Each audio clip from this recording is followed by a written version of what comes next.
Indonesia merupakan negara yang insya Allah dengan anak cucu Nabi Muhammad SAW terbesar di dunia.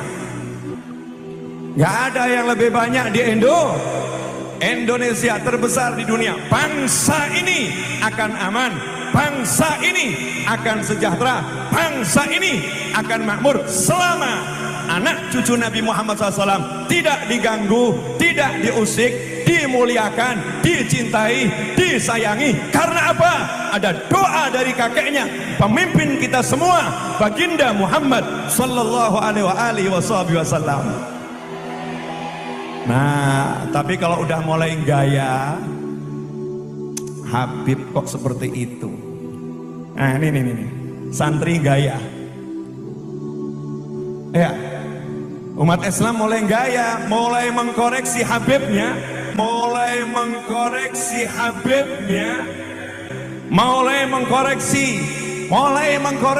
ulama-ulama dari anak cucu Nabi Muhammad SAW. Orang yang seperti itu mirip dengan iblis. Orang yang seperti itu mirip dengan iblis. Tapi satu memang yang membuat semua ini terjadi karena anak-anak Kelambak Lawi ini, pemuda-pemuda Kelambak Lawi ini lebih ditekankan pada soal nasab. Tidak pernah dididik secara apik soal pengetahuan. Jadi diajar mereka bangga dengan nasabnya. Akhirnya apa yang terjadi? Yang muncul adalah kesombongan. Dan ketika itu dipermasalahkan, maka otomatis itu sudah tersep di otak kecilnya itu. Bagaimana mempertahankan status quo sebagai seorang habaib? Apapun dia akan lakukan, termasuk mencurut-curutkan ulama NU, menjangkrit-jangkritkan ulama NU sebagai salah satu bentuk pendegradasian terhadap ulama-ulama NU sehingga dia merasa terhormat di depan pendukungnya.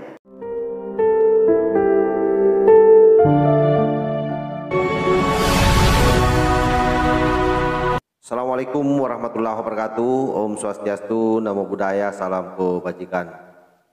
Video di awal tadi itu merupakan suara dari Habib Nobel Al-Idrus, ya. Salah satu habaib yang kita kenal selama ini sangat adem. Dan kita tidak tahu video itu kapan diambil. Cuma kemudian menjadi viral saat terjadi perdebatan soal nasab. Dan kalau misalnya memang video itu diperuntukkan untuk mengkanter situasi yang terjadi hari ini terkait soal pernasaban, maka itu saya kira sangat disayangkan. Kenapa saya bilang sangat disayangkan? Karena sesungguhnya apa yang dilakukan oleh Kiai Imanuddin itu adalah merupakan satu bentuk kemajuan dalam ilmu pengetahuan terkait soal nasab. Lalu tiba-tiba dijejali dengan dogma atau doktrin, bahkan sesungguhnya dogma, ya. Karena ini sudah seringkali disampaikan oleh para oknum habaib yang lain. Artinya apa? Hampir semua dalam situasi seperti ini ternyata kemudian tidak bisa menahan diri, tidak bisa menempatkan posisi bahwa yang kita lagi diskusikan ini soal keilmuan, bukan soal doktrin agama. Nah, doktrin-doktrin agama seperti ini sesungguhnya sudah pernah terjadi di abad 2 Hijriah. Jadi memang doktrin-doktrin agama itu berbahaya. Acap kali memang dijadikan sebagai alat untuk membungkam.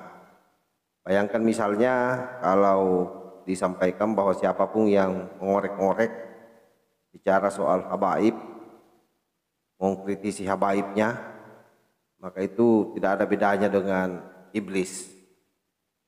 Nah, ini kan sebenarnya sudah bukan lagi doktrin, tapi sekali lagi ini adalah dogma yang menurut saya sangat sesat.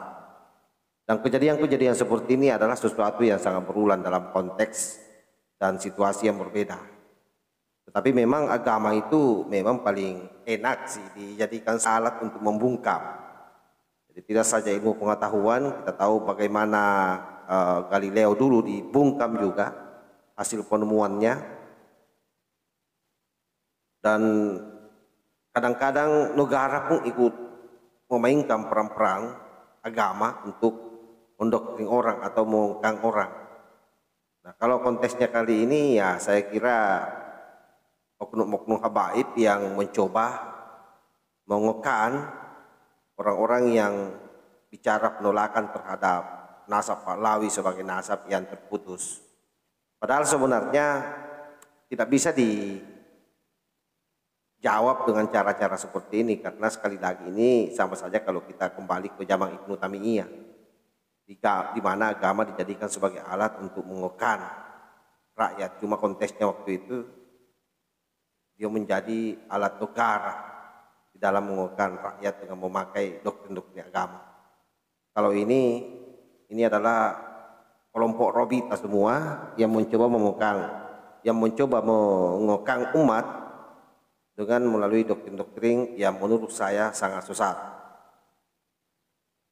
Beberapa hal yang penting saya sampaikan di sini, bahwa sesungguhnya ketika orang melakukan penolakan, kajian ilmiah, apapun alasannya, maka itu sesungguhnya akan berdampak pada beberapa hal dan signifikan.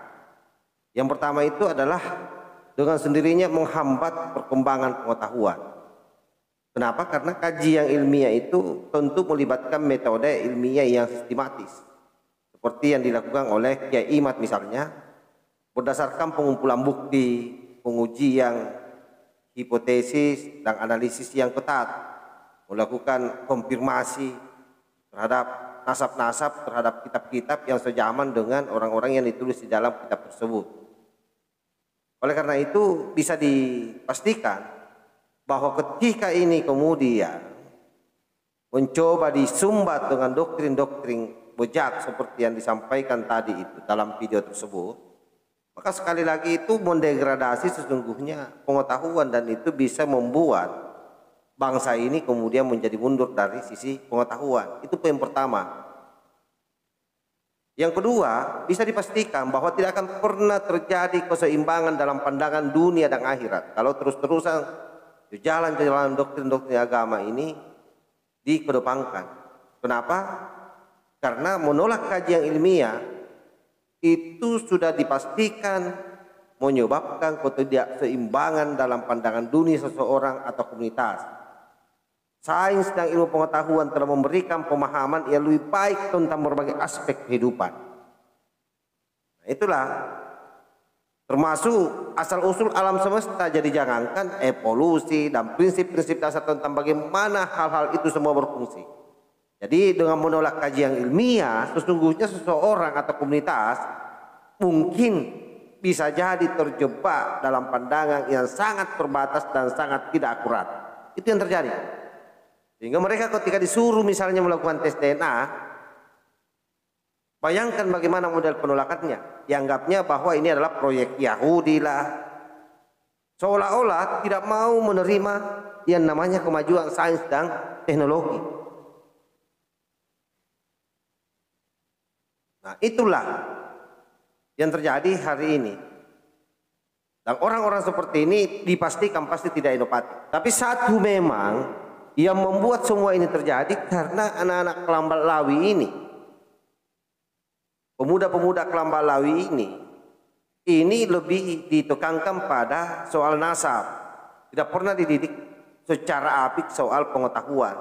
Jadi diajar mereka bangga dengan nasabnya. Akhirnya apa yang terjadi? Yang muncul adalah kesombongan, dan ketika itu dipermasalahkan, maka otomatis itu sudah tersep di otak kecilnya itu. Bagaimana mempertahankan status quo sebagai seorang habaib, apapun dia akan lakukan, termasuk mencurut-curutkan ulama NU, menjangkrit-jangkritkan ulama NU sebagai salah satu bentuk pendegradasian terhadap ulama-ulama NU, sehingga dia merasa terhormat di depan pendukungnya. Oleh karena itu, hal ini pasti akan berefek luas, akan terjadi konflik dengan masyarakat, terutama masyarakat Muslim, kalau kajian ilmiah ini selalu dikekang dengan doktrin-doktrin penyesatan yang terjadi seperti yang ada di dalam video tersebut. Karena itu saya mengajak kepada seluruh sahabat-sahabat yang ada di luar sana, agama ini jangan diseret-seret masuk dalam wilayah yang mengokohkan dan menyumbang lajunya ilmu pengetahuan. Mestinya agama ini menjadi sumber inspirasi, menjadi etika, bimbingan moral, menjadi tempat untuk mencari makna bagi banyak orang.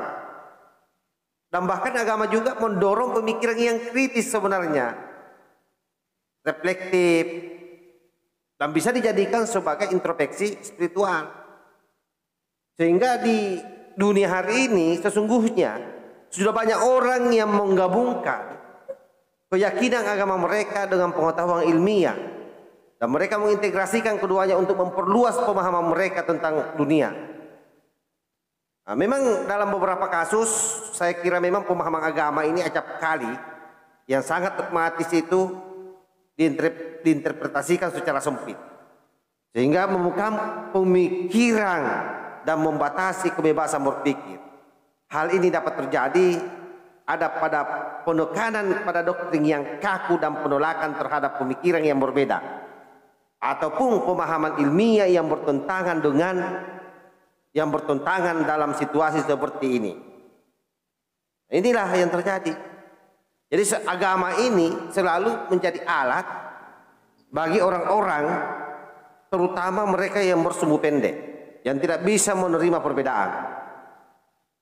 Makanya kita heran ke orang-orang habaib-habaib yang selama ini kita kenal adem,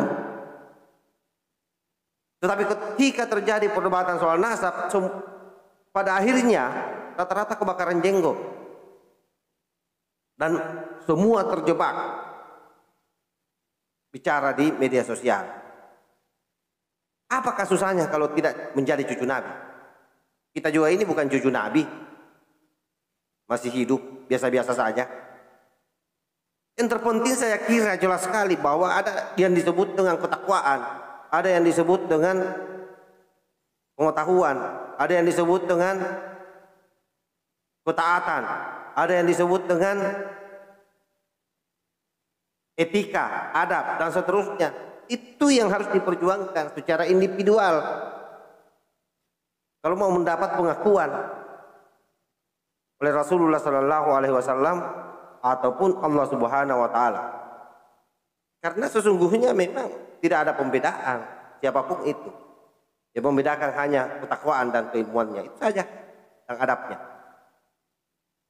Aku cucu baru tidak ada buktinya. Disuruh tes DNA juga menolak. Masukmu apa? Lalu mengiblis-ibliskan orang. Kalau betul ini ya, diarahkan untuk mengkantet apa yang menjadi hasil penelitian Kiai Iman, maka ini adalah kebodohan yang nyata yang diperlihatkan oleh oknum-oknum Ba'lawi. Allahul muwaffiq ila aqwamit thariq. Assalamualaikum warahmatullahi wabarakatuh.